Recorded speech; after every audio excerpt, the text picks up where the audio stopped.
This is more of a note that I want to keep, but I also want to share. Uh, so Cochrane, I have written in the Knowledge Hall that Cochrane existed before. It wasn't called Cochrane; it was called Ricoke. It existed before. Uh, existed before Frost. When Frost came, and the tribes formed, and then Cochrane formed.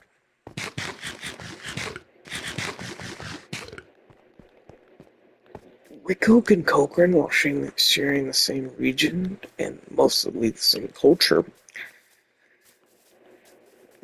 they are extremely different in the way that they govern. Cochrane is voluntarist. It's basically uh, everyone consents to be in there. And if they consent to pay taxation, and they consent for such as that. The taxation is voluntary. Mostly businesses pay the taxation in order to defend themselves, and the mercenaries, which are state outpost Frost, is where the mercenaries come from, and there's also a civilian militia. The mercenaries defend the businesses, which in turn keep the crime low, because what causes crime? Lack of businesses. What causes lack of businesses? Crime. So if there's lack of businesses, there's crime, but if there's no lack of businesses and the businesses aren't subject to crime, they are going to work efficiently, and they are. The voluntary militia also has a deal with the mercenary groups that if Cochrane's ever being attacked, the mercenaries will come, and they have come before. And Cochrane was being invaded by a band of tribes, and they helped build a wall. The Cochrane militia kept the bandits out of Cochrane, while the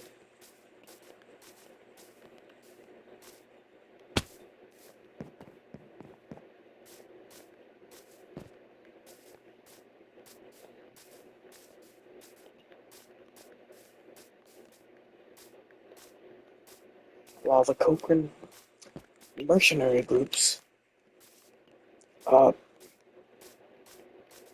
kept marching outwards, and they kept uprooting every bandit tribe. They followed the armies back to their villages, and they forced them out. Unfortunately, innocent blood was pot the blade. Those men were punished for what they did. Uh,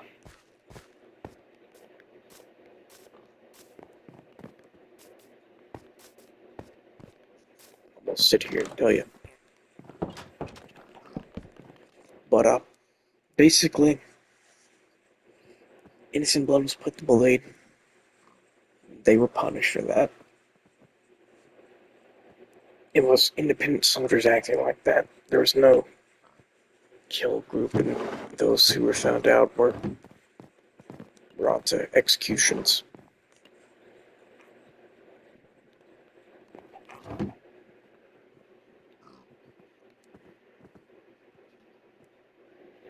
And well, they came back.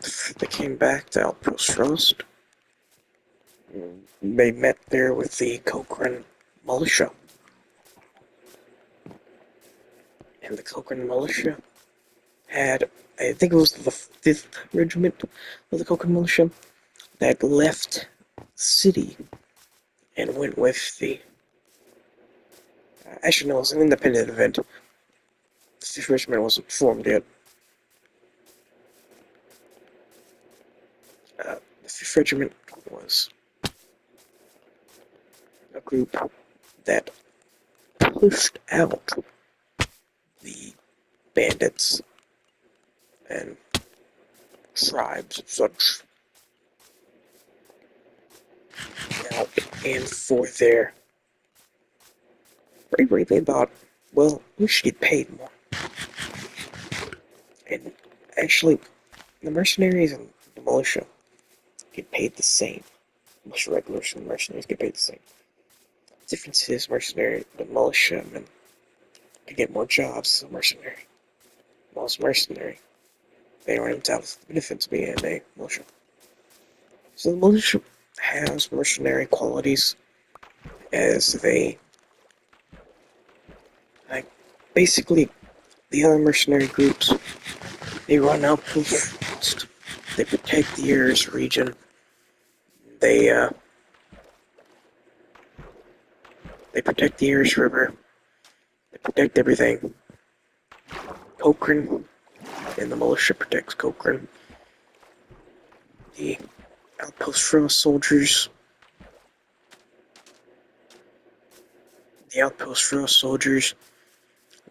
they run just about, they run, they're all the same people.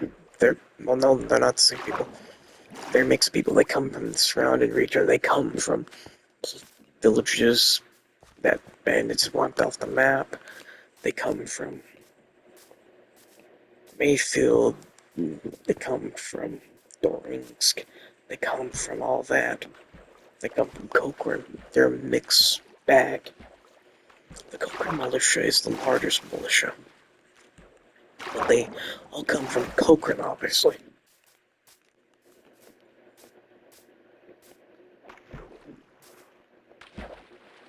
But they all come from Cochrane.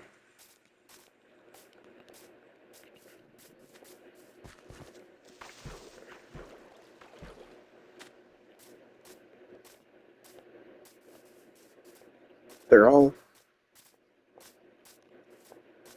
independent soldiers, but they're also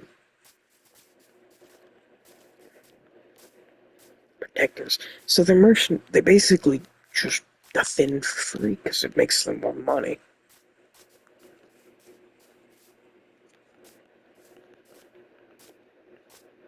They pretty much put themselves out of a job because how effective they were.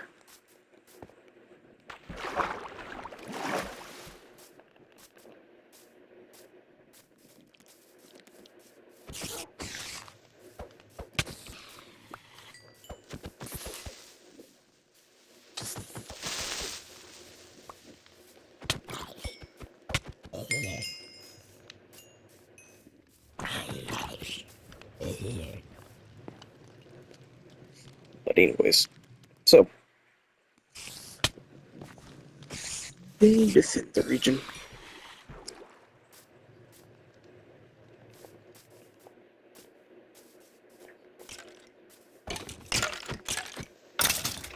And as we've described earlier, they don't, as described in other videos, they don't operate, even the mercenary companies, they don't operate in Valandia.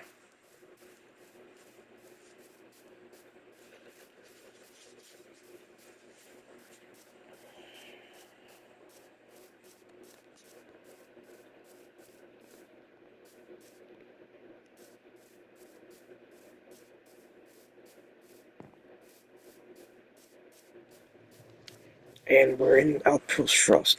The Liberium, the Taticus, was going to be a tactical assault. I forgot what the Taticus was going to be. That's sometimes I'll make things and forget their purposes. Anyways, Cochrane 5th, Henderson Company, Hendersonville, Hendersoven, Cochrane 5th is the militia that was effective at doing their job, so they wanted more work. And this is the commander's house, and he commands. The commander is what they call, basically, he's a neutral party.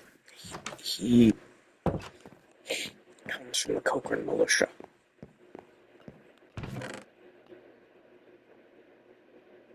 And he makes sure that the people all do their work divvies up the pay. He does all the stuff.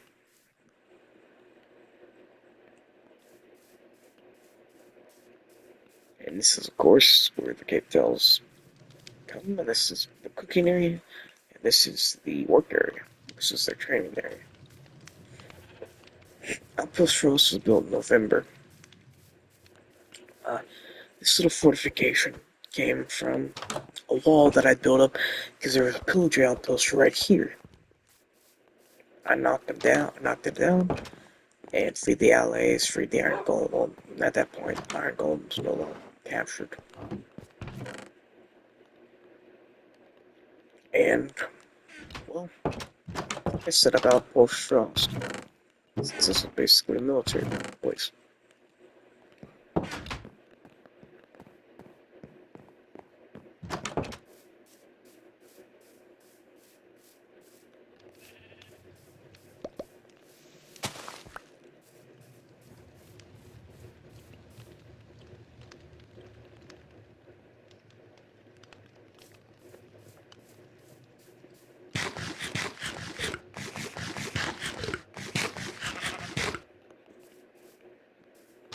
And the block is where they keep. The commander oversees who's in the block. That way, the mercenary companies can't just go in and throw people in it all willy-nilly.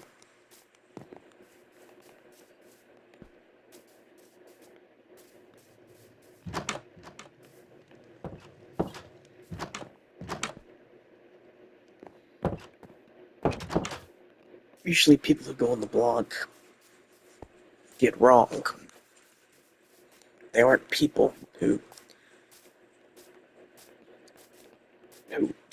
who like miss their payments. Especially shook. It's mostly people murdered or bandits. I should build a bandit village. But anyways, the reason why I started this video, the whole preamble for this, the whole preamble ends now.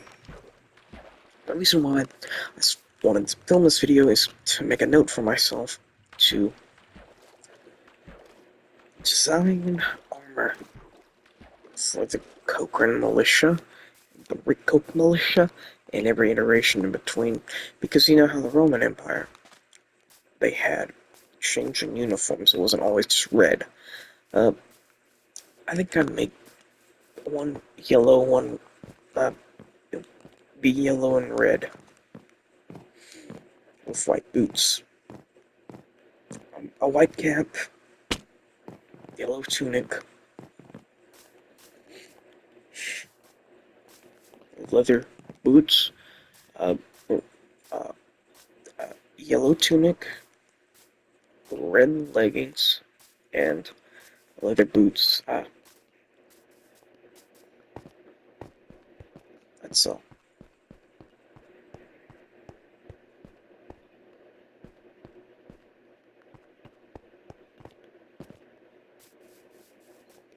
And that's all. The ancient Ricoke army was more standardized. I think it would be a mix of iron and leather. And that's all.